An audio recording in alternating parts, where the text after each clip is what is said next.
Life's been a series of tough breaks and lucky strikes. Losing my parents early stung like hell, but I got lucky when the elderly couple next door, the Parkers, took me in. They were the kindest souls you could imagine, treating me more like a granddaughter than a charity case. We weren't rich in money, but we were wealthy in love, and that's what mattered. Then, just as I was coming into my own, turning 18 and thinking about college, they died in a car accident. Just like that, I was on my own again. The Parkers left me a bit of money for school and their old house in the suburbs. It was a cozy place, full of memories, but too many ghosts for me. So, I sold it and bought a small apartment in the city near the college where I'd enrolled to study financial management. It felt good, having a plan, moving forward. Classes were tough but interesting, and I threw myself into learning everything about numbers and markets. After college, I landed a decent job. Daytimes were packed with work, and I was doing all right, but nights were another story. The city felt lonelier than it should for a place so full. That's when I met Tom at a friend's party. He was loud, funny, and didn't care who knew it. His energy was infectious, and we hit it off from the moment he bumped into me, spilling my drink. "Hey, watch it." I snapped, more out of surprise than anger. "Whoa, my bad. Let me make it up to you. What were you drinking?" Tom grinned, unapologetically charming. "Beer, just beer," I said, trying not to smile too easily. "2 beers coming right up," he shouted over the music, heading to the makeshift bar. That was Tom all over, simple, straightforward, and no fuss. We spent the whole night talking about everything and nothing. It turned out we both loved old movies and hated sushi. It was easy, talking to him, and by the time the party was winding down, I didn't want to say goodbye. A year later, he proposed. No dramatic gestures, just him, me, and a ring he fumbled out of his pocket while we were watching TV. "Marry me," he told, holding the ring so tightly I thought he might crush it. I laughed. I actually laughed, not because it was funny, but because it was so typical of us, so perfectly imperfect. "Yes, of course, you big goof." Getting married didn't change much at first. We were the same, just legally bound, which felt right. We settled into life together in my small city apartment, still close to the hustle, but now with someone to share the quiet moments. Life felt full, and for the first time in a long while, the evenings didn't feel so empty.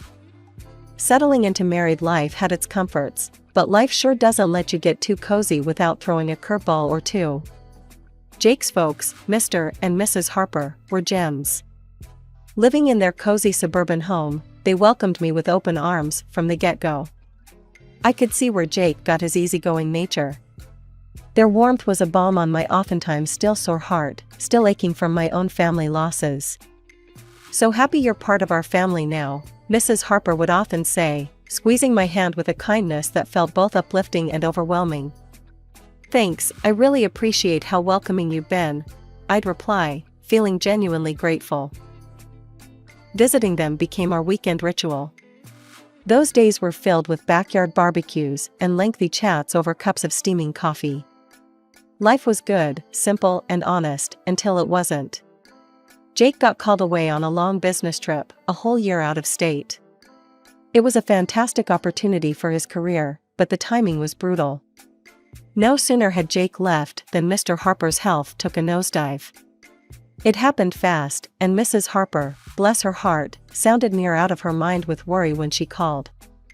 "Kimberly, I hate to ask, but I could really use your help around here. George is really not doing well." Her voice was thick with unshed tears. Without a second thought, I packed a bag and headed to the suburbs. Seeing Mr. Harper so frail shook me. He had always been a pillar, strong and steady. Now, he looked shrunken, tethered to his life through a maze of medical tubes. I slipped into the routine of their household seamlessly, handling the cooking and cleaning while Mrs. Harper focused on George's care. Evenings I spent sitting by Mr. Harper's side, reading out loud his favorite classics, his eyes often fluttering closed long before I finished a chapter. "Thank you, Kimberly," he'd whisper on good days, his voice a shadow of his former robust tone. It's my pleasure, really, I'd squeeze his hand, trying to offer comfort through simple touch. One quiet afternoon, Mrs. Harper sat down at the kitchen table while I was chopping vegetables for dinner. She looked worn, older than her years. "Kimberly, I don't know how to say this, but we're in a bit of a bind," she began, wringing her hands nervously. "George was the main earner, you know, and with him like this." I put down the knife, giving her my full attention. "We're strapped, honey. I hate to even ask, but could you consider renting out your apartment? It might help us get through this tough spot." She looked down, clearly embarrassed. I didn't even hesitate. "Of course, Mrs. Harper. I'll get on it right away," I said firmly, trying to ease her burden. The apartment rented out quickly, and every month, I dutifully transferred the rental income to Mrs. Harper, along with money for groceries and whatever bills piled up. It wasn't easy. The commute to my job in the city became a nightmare. But family sticks together, right? That's what I kept telling myself, even on the hardest days. "Kimberly, you're a godsend," Mrs. Harper would often say, her relief palpable each time I handed her the money. "It's what family does," I'd respond, though some nights, as I lay in the guest room listening to the distant sounds of sirens from the city, I couldn't help but feel the weight of the world on my shoulders.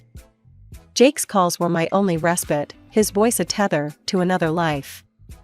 "How's it going, Kim? You holding up okay?" His concern was always evident, even through the static of long-distance calls. "We're managing. Don't worry about us." I'd forced cheerfulness into my voice, not wanting to add to his stress. Life in the Harper household took a drastic turn when Susan, Mrs. Harper's daughter from her first marriage, showed up unexpectedly. The vibe shifted immediately. She had that kind of presence, like a cold breeze that sneaks under the door. I never really knew Susan well, but I'd heard enough from Jake and even glimpsed her frosty relationship with Mr. Harper during brief, tense visits. My days had already stretched thin, juggling long commutes to work and caring for Mr. Harper, who was now bedridden and fading fast. Susan's arrival, however, added a whole new layer of tension. It was clear she was here to stay, making herself at home as if she owned the place. One evening, after a particularly grueling day, Mr. Harper beckoned me to his side with a weak gesture. His voice was a hoarse whisper, strained and urgent. "Kimberly, you need to watch out for Susan. She's a very bad person." I leaned closer, the gravity in his tone pulling a knot tight in my stomach. "I understand, Mr. Harper. I'll be careful," I promised, though I wasn't exactly sure what I was promising against. True to Mr. Harper's warning, Susan wasted no time establishing her new regime. The first sign was when I found her in the kitchen one morning, her presence like a storm cloud over the breakfast nook. "Just so we're clear, I'm not here to play housemaid or chef for anyone," she declared, her tone sharp as she sipped her coffee, eyeing me like I was an intruder in her mother's kitchen. I was taken aback, but managed to keep my cool. "Okay, Susan. I've been handling things so far, and I can keep at it," I said, trying to keep the peace. "Good, because I don't plan on lifting a finger. This is Mom's house, after all." She snapped back, her eyes daring me to challenge her. From that day on, Susan made sure her presence was felt and not in a good way. She'd order takeout just for herself and her mother, leaving their empty boxes on the table for me to clean up. Her disdain wasn't subtle, and it stung, but I swallowed the bitterness, because Mr. Harper needed peace. "Kimberly, why don't you sit and eat with us tonight?" Mrs. Harper asked one evening, a rare moment of old warmth in her voice. Before I could respond, Susan cut in sharply. "Mom, Kimberly's been busy all day, she probably prefers eating later." Her words were coated with fake concern, but the message was clear, I wasn't welcome. The days grew heavier, my chores doubling as Susan's entitlement filled every corner of the house. I'd hear her late at night, whispering with her mother, turning her against me with poison words. Mrs. Harper, once so kind and understanding, started to change too, her looks colder, her thank yous fewer. A couple of weeks later, Mr. Harper was gone. The funeral was a solemn affair, with Jake flying in just in time to say his goodbyes. It was the first time in months we were together, and the relief of having him by my side was palpable. Yet, amidst the mourning, I noticed the air had shifted significantly at the Harper residence. Susan was on her best behavior, treating everyone with a forced politeness. "How's everything been while I've been gone?" Jake asked me quietly during a brief moment we had alone after the service. "Fine, everything's been fine," I lied, forcing a smile. I didn't want to burden him further, his grief was enough to handle. "You sure? You look a bit worn out," he pressed, his brow furrowed with concern. "It's just been busy, you know, helping out around here," I reassured him, avoiding his gaze. It wasn't the time to delve into the mess that was brewing beneath the surface. As soon as Jake left, Susan dropped her act. The mask of the dutiful sister was gone, replaced by the sneering, dismissive attitude I'd grown accustomed to. The dynamic in the house shifted drastically. Mrs. Harper, perhaps in her own throbbing grief, became distant and cold towards me. Commands replaced conversations, and I felt more like an intruder than a family member. Susan took over the household like she was the lady of the manor. Her reign was marked by disregard for anyone's feelings but her own. She started barging into my room without knocking, rummaging through my things as though she was searching for buried treasure. One afternoon, I was out in the garden trying to find some peace, when I stumbled upon a box lying among the shrubs. Curiosity piqued, I opened it, only to find my watches, jewelry, and even some underwear. My heart sank. Nearby, draped carelessly over a bush, were several of my dresses. Fury bubbled up inside me as I gathered my belongings. Clutching the box, I stormed inside, finding Susan in the living room, lounging like she owned the place. "What the hell, Susan?"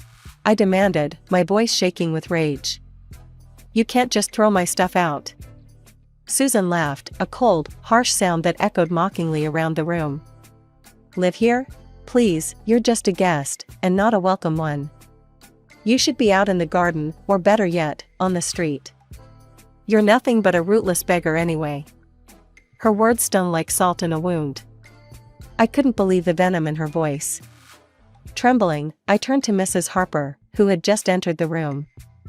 "Mrs. Harper, please, tell her she can't treat me like this. This is supposed to be my home too," I pleaded, my voice cracking. Mrs. Harper, once kind and gentle, now looked through me as if I were glass. "This is Susan's house now." "She's right, Kimberly. Maybe it's time you found somewhere else to live." Her words were a blow I hadn't anticipated. I stood there, the box in my hands, my heart breaking in my chest. The home I had come to know, the family I thought I had, crumbled around me in that instant. Despite everything, I stayed because of a promise I made to Mr. Harper on his deathbed, to look after his wife and not let Susan overpower her. But day by day, Mrs. Harper seemed to adopt Susan's cruel traits, her words turning sharp, her eyes cold. "You're just sitting on your hands here, aren't you?" Mrs. Harper snapped one evening as I cleaned up after dinner, her voice dripping with disdain. "I'm doing my best to keep things running smoothly," I replied, trying to keep my voice steady despite the hurt her words caused. "Best? Could have fooled me. Seems like you're just freeloading," she scoffed, turning her back to me as she left the room. Her words stung. I was far from a freeloader. I had rented out my apartment and transferred nearly all that income to Mrs. Harper, on top of handling most of the housework, while Susan did nothing but criticize. Susan, living off her mother's pension, was relentless. "Really, what did my brother even see in you?" she would taunt me nightly, her voice loud enough to carry through the thin walls. I'd bite my tongue, swallow the anger and frustration, and remind myself of the promise I made. But the atmosphere was suffocating, the house a minefield of hostility. One evening, coming home early from work, my world tilted on its axis.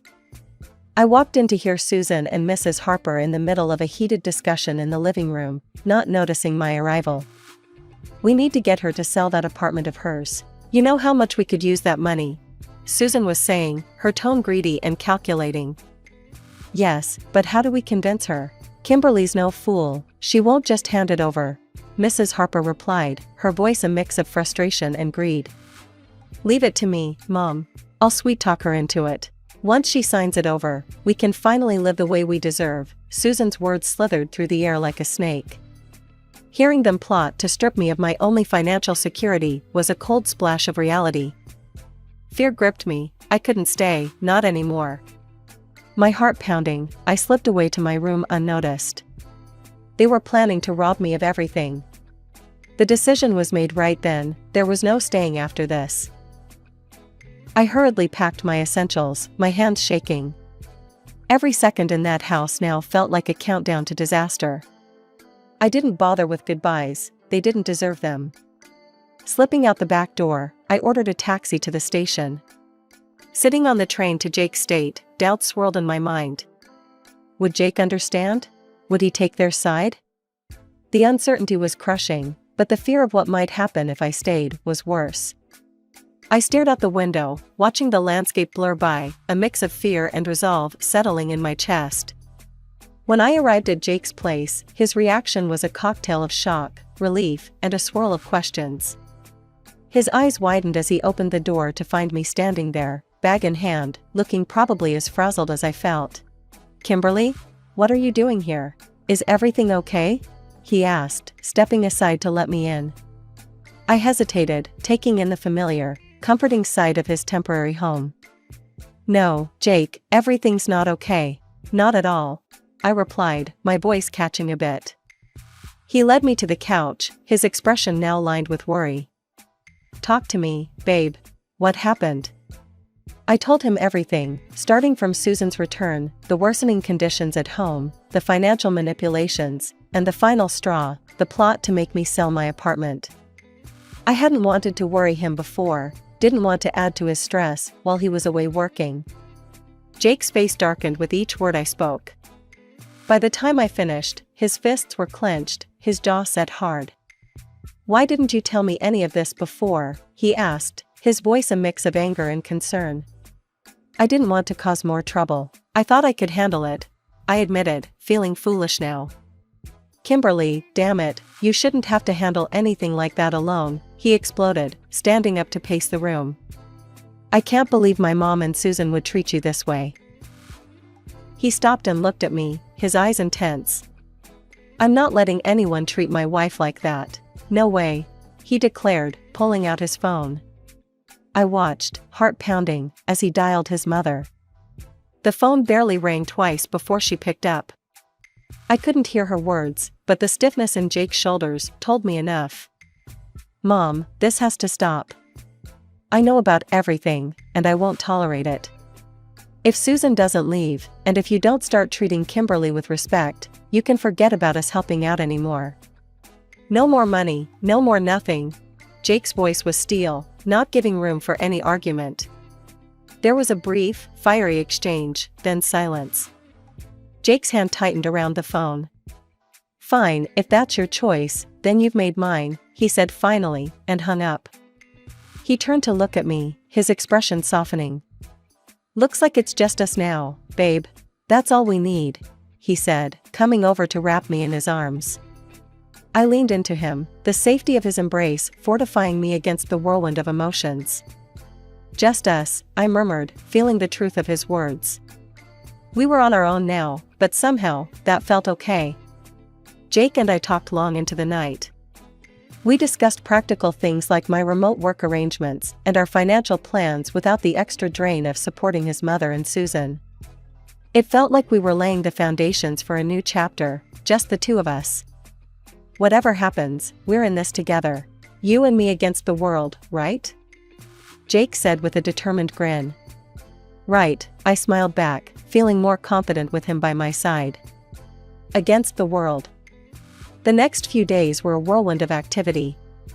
I contacted my job to arrange remote work, which thankfully, they agreed to. Jake helped me move my things from storage and set up a home office in the corner of his living room. It wasn't perfect, but it was ours, and it was peaceful. A week into our newfound peace, I was jolted by a call that almost felt like a ghost from a past life. It was Mrs. Harper. Her voice, once sweet to me, now dripped with a mix of desperation and audacity. "Kimberly, why haven't I received the money for this month? You know we depend on it. she demanded right off the bat.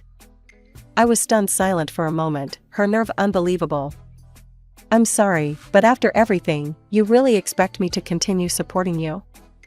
I asked, my tone more incredulous than angry. In the background, I could hear Susan's voice, shrill and angry. She's just an ungrateful girl, Mom. Make her transfer the money. Taking a deep breath to calm my rising anger, I remembered the venomous words they had thrown at me, words that stung deep. Mrs. Harper, Susan called me a rootless beggar, remember? I'm not sending money to people who treat me like trash. I'm done. There was a pause on the other end, and I could almost picture Mrs. Harper's shocked face. But we're family, she finally said, her voice a mixture of anger and pleading. No, family doesn't treat each other that way. Goodbye, Mrs. Harper, I said firmly and hung up before she could respond. The call shook me, but Jake was right there, his support unwavering. You did the right thing, Kimberly. It's time they learn to stand on their own, he reassured me, wrapping an arm around my shoulders. Not long after settling back into our hometown, another surprise came our way. I was pregnant. The news brought a joy we hadn't expected, and suddenly, the future seemed filled with possibilities. We decided it was time to sell my apartment and buy a small house in the suburbs, a place near a good school where our child could grow up. As we were planning our move, another call came, and again from Mrs. Harper. Her tone was different this time, desperate, almost pitiful. Kimberly, I've made a mistake. Susan forced me to sell the house, took the money, and left me with nothing. Could I come and live with you and Jake? Her voice was shaky, pleading. The request stunned me. After everything, this was a test of my resolve. Mrs. Harper, you chose this path when you sided with Susan against us. You could have chosen differently, I said, my voice steady despite the turmoil inside. I know I've made mistakes, but you have a kind heart. Can't you forgive an old woman for her wrong choices? She implored. I sighed, feeling a pang of pity, but remembering the pain her choices had caused. I forgave you long ago, but that doesn't mean I can let you back into my life. You need to live with the consequences of your actions, just as I have, I replied and ended the call. Then, with a resolute tap, I blocked her number. We moved forward with our plans, purchasing a quaint house with a little garden where our child could play. It was a lazy Sunday morning, the kind where you linger over coffee and the newspaper. I was flipping through the pages when a headline caught my eye, local woman arrested for massive fraud scheme. There, staring back at me from the paper, was Susan, handcuffed and looking defeated. I couldn't help the mix of shock and, admittedly, a slight vindication that washed over me. Look at this, Jake, I called out, holding up the newspaper for him to see. It's Susan. She's been arrested for fraud. Jake took the newspaper, scanning the article with a serious expression. Wow, can't say I'm surprised, but still, it's a lot to take in. Yeah, it is. But she made her choices, and now she's facing the consequences, I replied, feeling a closure I hadn't realized I needed. The news eventually drifted to us through friends that Mrs. Harper was living in a tiny apartment, working 2 jobs to scrape by. Her pension wasn't enough to cover her living expenses and pay off the debts Susan had left her with. Did you hear about your mom? One of Jake's friends, Matt, brought it up one evening when they were over for a backyard barbecue. Yeah, I heard, Jake responded, flipping burgers on the grill. His voice held a trace of sadness, but it was tempered with resolve. She chose her path, Matt. It's tough, but that's how it is. Matt nodded, understanding the unspoken boundaries. You're right, man. Just thought you should know. The conversation shifted after that, the evening air filled with the lighter topics of sports and work. Life had moved on, and so had we. The joy of our new life really crystallized when Mia came into the world. Becoming parents changed everything. It shifted our priorities, our dreams, and even healed some of the old wounds by filling them with new love. Can you believe she's ours? I whispered to Jake one night as we watched Mia sleeping peacefully in her crib. She's perfect, Kimberly. Just perfect, Jake murmured back, his voice thick with emotion. We spent our days marveling at each little milestone Mia achieved, each smile, each giggle. She was our little miracle, and with her, the hardships of the past seemed to recede, making room for new memories, better ones. Each day was simple, but filled with little moments of joy that stitched a tapestry of a happy family life.